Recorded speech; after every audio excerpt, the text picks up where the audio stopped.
So I've been asked to choose one distillery if I could only drink whiskey from one single distillery for the rest of my life.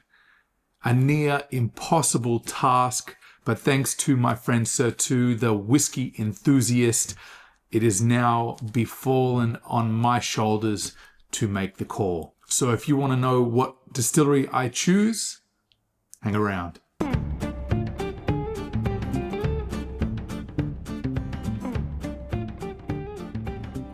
Welcome back to McIntyre's Malt. My name is Wade, and the task that has been bestowed upon me today is to pick one and only one distillery for the rest of my life. Now, this is a bit of a fun challenge. It's one that does definitely require a little bit of thinking when it comes to the reality of only having one distillery to choose whiskey from to enjoy for the remainder of our days. As whiskey lovers and enthusiasts, and as you can tell by the cabinet behind me, it's near impossible for one distillery to provide every type of unique flavor profile that we are seeking to enjoy. You may have seen a few other whiskey tubers have recently done this challenge as well, and there are many great answers. Of course, I think Sir Tu's answer of Benromach is a great choice. Tim's decision on Bruichladdich is also a great choice. It almost feels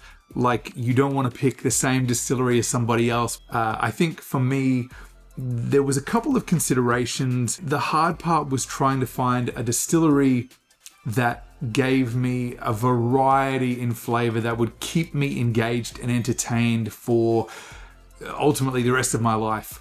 A couple of honorable mentions. Of course, Springbank was one that was on my list. It feels like the most obvious and apparent choice because you're getting the loophole, if you will, of having Longrow, Hazelburn and Springbank whiskey, and you could almost even argue with Kilkerran being on the same site, but I couldn't bring myself to choose Springbank because I wanted to be a little bit more honed in on that specific single style. Another distillery that I considered as my answer for this was, of course, Glenallachie, a wonderful distillery with integrity bottled whiskey with great textures and flavors, but there was no real breadth of different styles.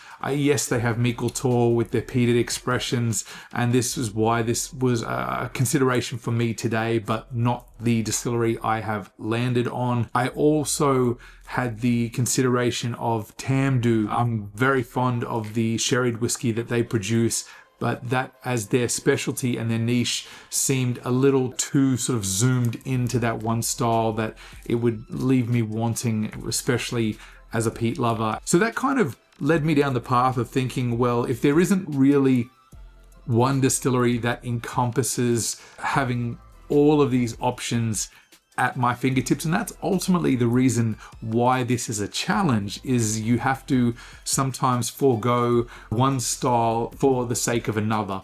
Given that regard, I have ultimately landed on a distillery that produces peated whiskey, because if I had to choose between having a whiskey with no peat for the rest of my life or only peated whiskey for the rest of my life, then I'm going to take peated whiskey.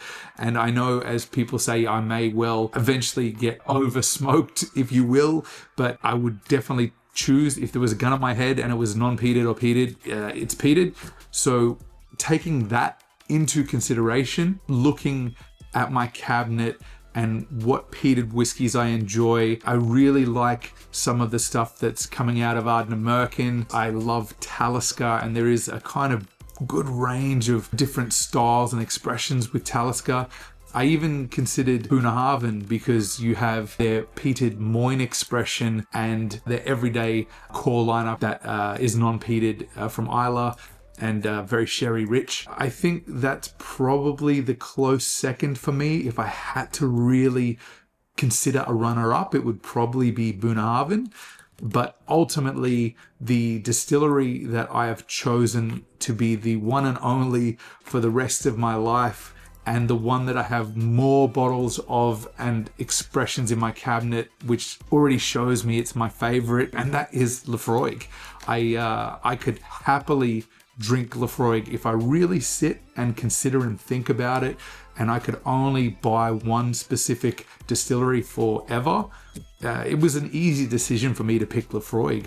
It's my favorite whiskey. There is plenty of variety in styles in their expressions, even though they are all peated. I'm sure there's probably a loophole. Someone can tell me deep down the rabbit hole of expressions that have appeared out of Laphroaig. Perhaps there are some non-peated expressions. But for me, I would be a very happy man if I only had Laphroaig for the rest of my life. So some of you may think that I'm crazy or sick in the head, but that's my choice and that's one I'm sticking with. So given that this is a challenge, and I now have to pass it on to another fellow whiskey tuber, I am going to pass this on to Jamie at the Whisky Loft.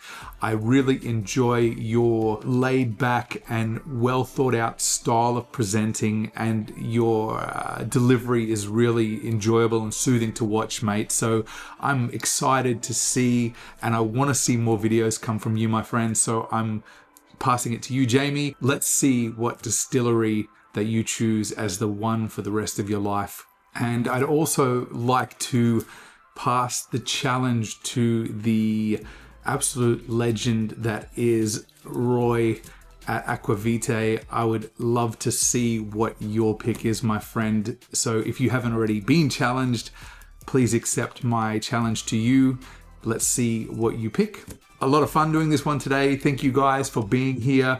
Thank you, Sir Tu, for passing this to me. Thankfully, I don't have to drink whiskey from one single distillery. So remember, please always enjoy your whiskey responsibly.